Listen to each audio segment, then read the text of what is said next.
Hello, welcome to Jen's Unique Nibbles and More, and today I wanted to talk about more about my flaxseed gel experience. So I finally had a chance to do a deep conditioning, like a mask for the scalp and the hair. Here, I should undo the bun. The previous week I had used the flaxseed gel as a styling aid, and it can be very useful for enhancing your waves or curls, and it made it shinier, and it was shinier and manageable but soft, and I guess depending on how much I used for how much hold you would have.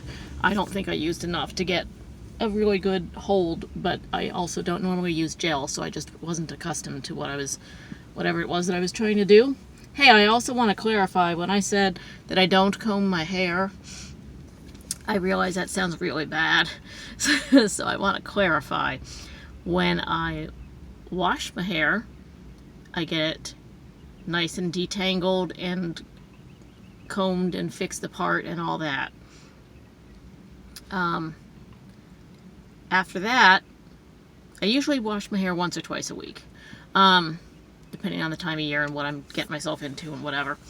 The rest of the time, I'm usually just going from one protective hairstyle to another. So maybe I wear it in a bun at work, so I put it up in a bun, and when I get home I'm going to wear it down in a loose braid overnight. So it never gets a chance to get super tangly because I just go from one protective hairstyle pretty much directly to another most of the year, and so I can get away with not having to comb. Oh wow, pardon a second. I am near where they have COVID testing, and whatever the generator looking thing is out there is putting out some stinky exhaust, so we're closing the windows. Anyway, so that's what I meant when I said that I don't always comb my hair. I really try to make sure I'm not doing things to break it. If you're going to do protective hairstyles and stuff, then you're trying to be gentle. Where's the sun?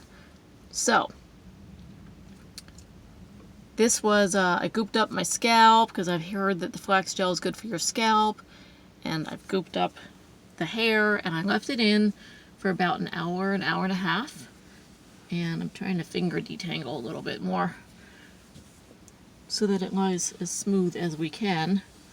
I never straighten my hair or any of that. It just is whatever it is. Where did the sun go? I'm having a hard time seeing in the phone. So this is the shine level. I'm pretty sure it was shinier when I used it as a styling aid. Oh yeah, so I conditioned after doing the mask this time around. I'll probably do it the other way around next time because I don't know which way you're supposed to do it. So this time I did the mask, let it sit for an hour and a half, and then I went and washed and conditioned. And what's weird is it feels thicker. Like the texture of it feels different. It reminds me of when you do a protein treatment, how your hair feels different. And I wore it in a braid yesterday, and it actually seemed like it really was just a wee skosh thicker. Usually when you get down near the bottom of the braid, like my thumb is bigger than the width of the hair. Sad but true.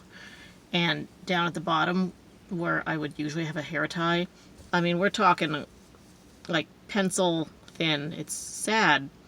So sad that that's all the hair I have left anymore. I used to be able to make 2 braids, and each one would have been thicker than what I get when I make 1 braid at this point in time.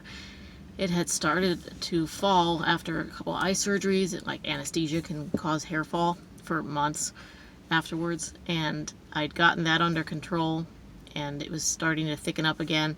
And then I didn't even really notice the hair loss this time. It was gradual, probably just stress related. We had a health concern going on in our home, and that was overlapping the pandemic, the early part of the pandemic when everything was just a huge pain in the butt and lots of stress factors going on. And so I think I just was losing hair and never even knew when it was happening. And so now it's just gotten stupid. But anyway, I'm hoping that those treatments on my scalp are going to help. I'm also probably going to rinse my scalp with coffee because the caffeine in coffee acts as a natural DHT blocker and it can reduce hair fall. When I used to put coffee as part of the liquid base when I made my henna, I would do like a henna paste treatment a couple times a year for color and protein, the health of the hair and all that. I had immediately less hair fall, like instantly. So I'm not going to do a henna, but I think if I do a scalp rinse with coffee, and when I say a coffee rinse, if you're not familiar with that, what you do is you take a cup of coffee and you just put it somewhere. Let it be like day-old coffee, so it's not hot, and it's maybe even starting to evaporate down just a little bit. And then you're going to use that as a scalp rinse. You can use it in a spray bottle, whatever you want, but if you do it in a spray bottle, be aware that any overspray has potential of staining things because it's coffee. I don't even do it over the sink because it's just going to splash and make a mess. I do it in the shower, as that way you've got shower water that you can clean up with. It's just easier that way. But anyhow, that's not what this video is about. This is I think I liked the flax mask, but I'm going to do it again. Next time I do it, I will wash and condition first, and then when it's almost dry, I will do the mask, and then I will just, after an hour or two, go and rinse it all out. But I didn't have time. My schedule didn't allow for that this time around. So, that's all.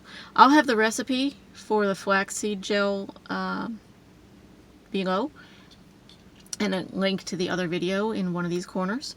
And some people put, by the way, I got my recipe off YouTube. I just watched some YouTubes and decided, oh, that's how you do it, okay. A lot of ladies like to put some essential oil in there for fragrance and preservation of the flaxseed gel. And then also, some of those women with the super shiny hair, when you look up flaxseed gel on YouTube, you see insanely shiny hair pictures in the thumbnails. A lot of them actually put oil in their flaxseed gel. Not a lot. Like you get maybe a 2-cup batch of flaxseed gel. You may or may not get that much out of it because a lot of it's just not going to strain through. But they'll put like a half a teaspoon of some kind of oil, and then they'll do their mask. And, well, obviously your hair is going to be shiny. You just oiled it. And I've oiled my hair. I know what that's like. So I did not add any oils or essential oils at all to my flaxseed gel because I wanted to be able to judge it just as flaxseed gel all by itself. And maybe in future batches I'll do something like that. I'm conflicted on whether or not you're supposed to oil your hair because long hair community people usually oil their hair periodically. But when you go to a curly hair care salon, they actually recommend against oiling your hair because when you oil your hair, then the water doesn't get in, which I think is why the long hair people are doing it. They're trying to protect their hair from water damage when they wash it. That's one of the reasons that they do it. Anyway, but in the curly community, they might not oil their hair because that prevents water from getting in, and you want the water to hydrate the hair to enhance the curls. So I'm a little confused on that. So I'm just saying. This is a really disjointed video. I'm sorry. I have not had enough caffeine, and I should have made myself a script or something, I guess. This is my third time trying to make this video this morning because I couldn't find the right parking space to have the light be like it was last time. It's the same time of the morning. It's only a week since the last hair video, and there's something different about the lighting, and it's driving me crazy. So this is the third and final attempt of this video, and it is what it is, and you get what you get. That's just the way it is. I'm probably going to start doing some snack videos in December now. Salty stuff still doesn't, I don't have all my taste back. So savory things are still a little off. They might taste good to me, but they're not accurate for what I know they're supposed to taste like. But sweet things pretty much usually taste right. So I actually have a couple of packages of seasonal Oreos, and I'm probably going to do those because I'm pretty sure I can't go wrong with Oreos. And if I have any concerns about that, I'll have a second opinion from someone else in my house. So keep an eye out. I'm going to try to get back into Friday seasonal flavors. And I'll see you all next time. Bye.